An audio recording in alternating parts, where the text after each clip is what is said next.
अब हमारी अगली कैटेगरी है Indian of the year in energy transition.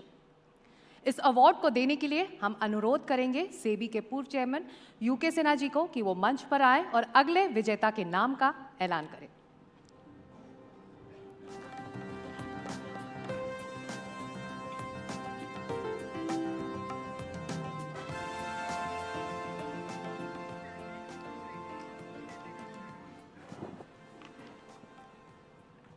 Energy Transition Indian of the Year, Vijay Murugesh Nirani.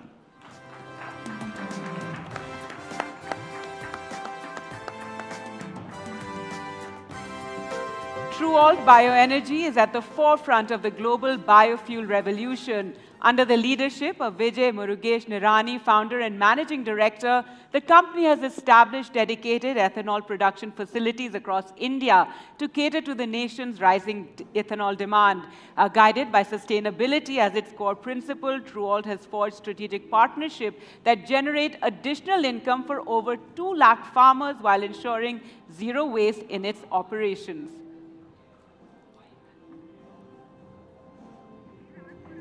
Do stay on with us, and we have a few questions we'd like to ask you.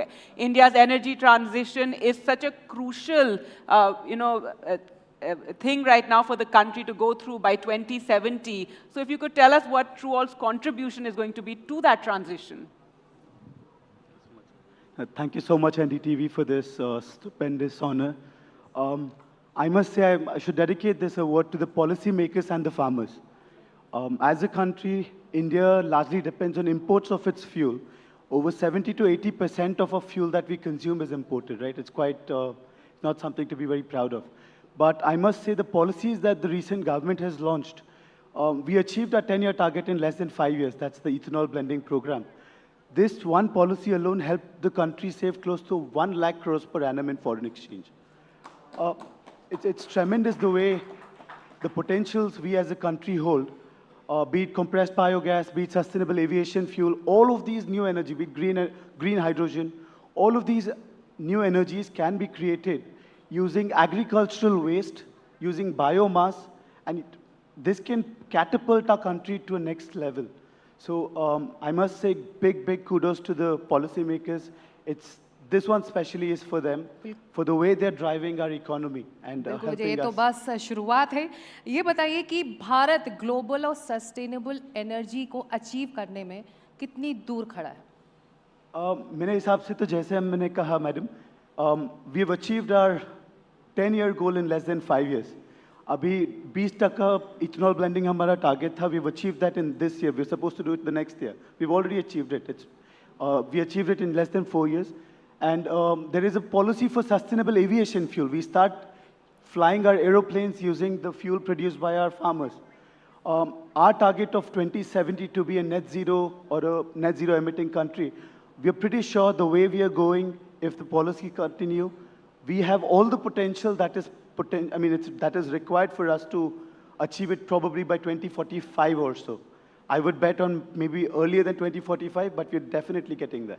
Well, definitely, we hope we do achieve it before, the target date. And this is such a mantra in this day and age. That's why we have this category of energy transition as well, to really put the spotlight on this entire sector. What's also interesting is how you benefit farmers. If you, for the viewers, or for the audience here, could tell us a bit about how you ensure that farmers also benefit from what you're doing. So I'll tell you, there's a very cyclical nature to this business. What we do is the agricultural produce that we get, which generally goes to waste, right? Be it the molasses that comes out of sugarcane, or be it agricultural biomass that we generate. What we are doing is, otherwise, which burns as per earlier, which is causing the AQI of Delhi. All of us are choking here.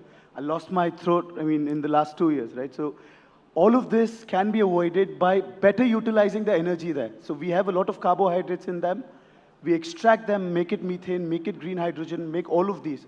Now, the circularity in this, the farmer produces these agri inputs, that's the biomass. We spend whatever the energy that we consume as consumers in a daily energy requirement. That fund is going back to the farmer. Now, it is empowering the ruralmost bracket in the economy. So when a farmer or when the weakest of the person in the society is empowered by default, there is a lot more buying capacity. If that buying power increases, as a country, we grow. The targets that our Honorable Prime Minister has of $5 trillion of economy, we're going to achieve it much sooner. Now, in terms of carbon neutrality in the same, we're not only achieving good value in terms of revenue, we're also achieving tremendous potential in carbon emissions. So this is one solution, biomass to energy, and the transition is happening rapidly especially the last 5 years. The global levels, be it the Paris Accord that's being implemented from 2024 onwards, the world is changing very dynamically. Again, Mr. Doshi has a fantastic Vari Energies. I think we all look up to him, the way he's driven his company.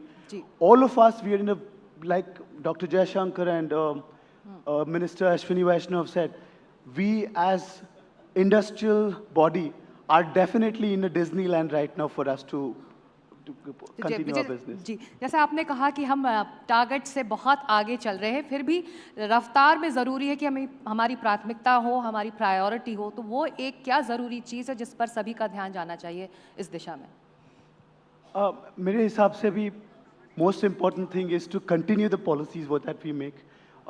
Secondary is to promote the young tech, the new tech that is coming, because जब हमने solar या wind शुरू करे थे, back in the day, the prices were as high as 15 to 18 rupees a unit. Today, we stand at almost 2 rupees to 3 rupees a unit. It's a drastic drop in less than 10 years or 12 years. It's the same story that we carry with biomass or biofuels. Today, we are looking at some premium, which eventually will come down. When we began our ethanol blending story, the price of ethanol was less than 46. Today, it's at 71, as against the petrol or diesel price that's at 190 rupees a unit. So we have a tremendous potential for us to offset these traditional high carbon-based fuels. Like I said earlier, empowering the rural-most of person. Otherwise, what happened was this capital, whatever we would have imported, went to an OPEC country. Now it's going to a farmer. There's so much of nobility in this entire system. I think we're already getting there. Well, that's wonderful to hear, especially the way it benefits farmers. Well, thank you so much, Mr. Nirani, for being here with us. Thank you so much, Mr. Sinha, for being here. And of course, the juries must have had a tough time deciding on that award. Thank you.